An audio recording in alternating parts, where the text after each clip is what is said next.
guys, kain tayo ng pananghalian. Ang ulam namin, pakbet at saka piniritong pork chop. Yan. Kain guys. Kalimutan ko mag-video eh.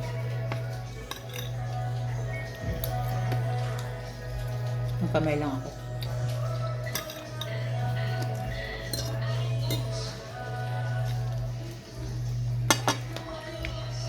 Tap ng pakbet.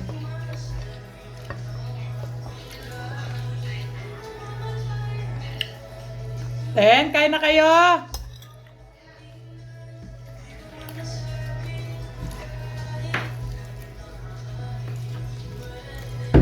Anong tayo na paligid natin yan? Kasawdang naman.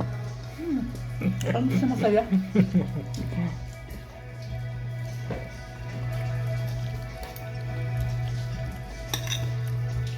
Dito sa amin, nakala mo pa subdivision yung bahay. Kahinit.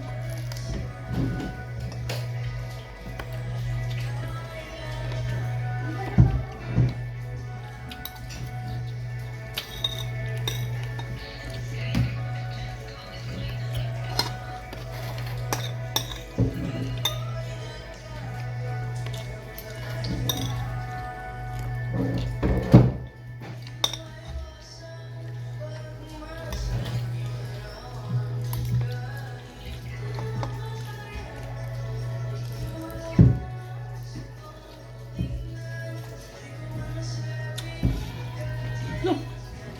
Tigas na. Datanda na siguro yung iba.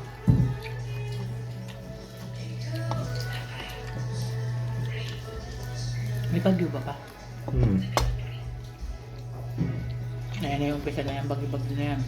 Wala pa yan, summer pa lang. Hindi pa nga makapak ng summer. Umulan kasi dito sa amin guys.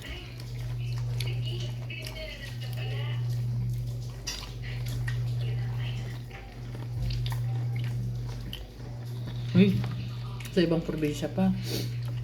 Binabagyo na naman. Binabato? Binabagyo. Ah. Kasi nakita ko, puro, ano yun? Matataas yung tubig.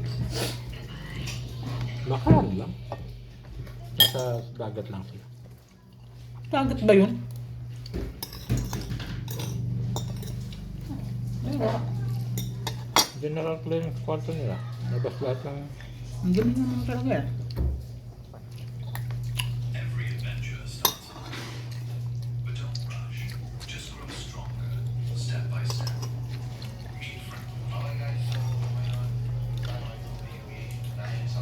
May sugar sila pero ang tindi nila kumain ng mga ano na. Sino? Yan dyan.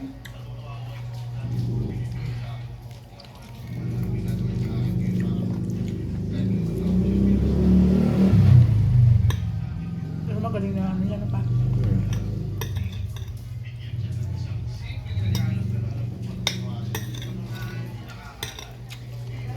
Sabi niya, ang gagawin na daw yung isang bila doon. Ano, all done pera. Ano? Ay, Bak, binabalik na ang buto ko ah. Bakit? Pinakapista mo ko ah. Hindi dito, dito. Sabi na mantika na lang yan. May mantika pa tayo dyan? Ha? Uli. Ayun, sabi na mantika. Masarap yung gulay ma. Sarap mo to. Iba yung experiment yan pang summer din. Mga ano? Summer. Kaya pala, ang tigas na. Hindi matigas daw yung ano. Yung... Matanda na Pinakuluan yata. niya pa eh. Mamakanda na pa ba? gano'n. Ano mag...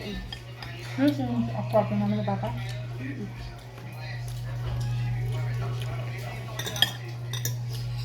Sabi ni Sir John Ken, ba't daw mag-iibang bahay ka na? Ang bahay. Bakit ang tawag doon? Nakunto ko nga kay Ron na Buyan, baka sakaling makakumbinsi ko sila.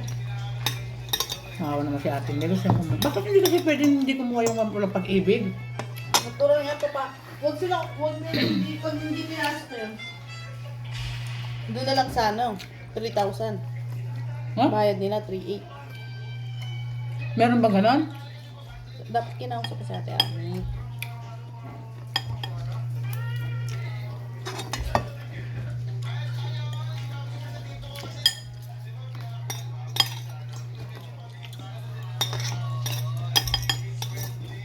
Dadalas na natin yung pagkain ng gulay, hindi yung ano lang. Kaya nga kanina sabi ko, oh, siya.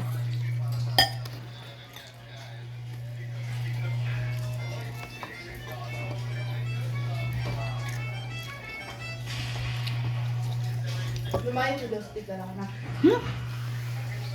Stick ka lang na. Sumasali. Wala. Bakit? Gaway daw sila. Ito na. Ang ayaw kasi nila wala. Nagkwento sa akin kanina. Kasi daw, kada daw sa hall na lang yun, 1,000 lang daw yung binibigay. Para daw ang dami na naman daw utang. Diwali yan. Pagbayad daw ng kuryente, 1,000 na lang. Siyempre talaga mag-iumutok si Lola. Kasi, kahit sabihin mo na ano, Pero kasi hindi ako naniniwalang binibigyan siya ng babae. Tsaka alam mo yung babae. Kasi sabi ni Kawawa Lola, sa kanya, pagod na pagod sila sabi sa ni kanya. Lola, sabi ni Nahalila Lola, niya sila. yan si ano daw, si Luday daw. Pag daw nandyan, puro daw paluto, di mo lang daw tanong si Lola. Kapag uwi daw dito, hindi mo lang daw bumili ng luluto, ulam, puro daw itlog, pansit canton. Ngayon, minasama ni tita malaki yung ganon. Hindi, pinakalis ni Lola. Ano ba yan? Sabi ko sa kanya, ayahan mo siya lang, para matuto siya. Tapos puro na lang daw, inom, hindi kinakanalit ni Lola. Puro daw inom ng inom. Akala nila kakaganda na. Alam mo, Bi, tingnan mo si ano. Tingnan mo si Rick. Tingnan mo si... Tingnan mo si Ricky na. Tapos, Yan ang inaabangan nila eh. ano daw, Hindi kaya ano yun dyan? sabi Yung niya, bus dyan? naawa daw siya kay Tita Let kasi daw, si Tita Let na lang daw yung nagbibigay.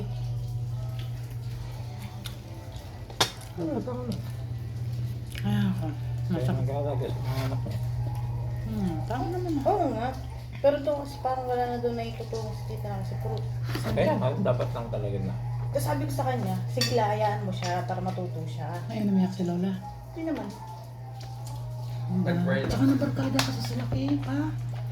Yung mga tumbilo kasama niya lagi siyang ala. Alata naman na mabarkada ka sa staff. Ano? Ito, babayaran niya. Pag nag-message yan, di ko nang... Huwag bumalik, huwag bumalik. Sinabi mo kay Lola yun. Oo, kanina.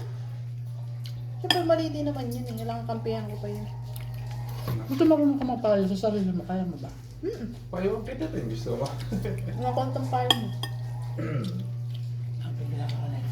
Pag nagkasakit yung bata na yun. Grabe, pag umiinom ng Alfonso. Tapos, trabaho niya. Tapos lagi niya sinasabi, lagi niya lang mula sa Sabi na, pera. Emma? Magawa siya. Para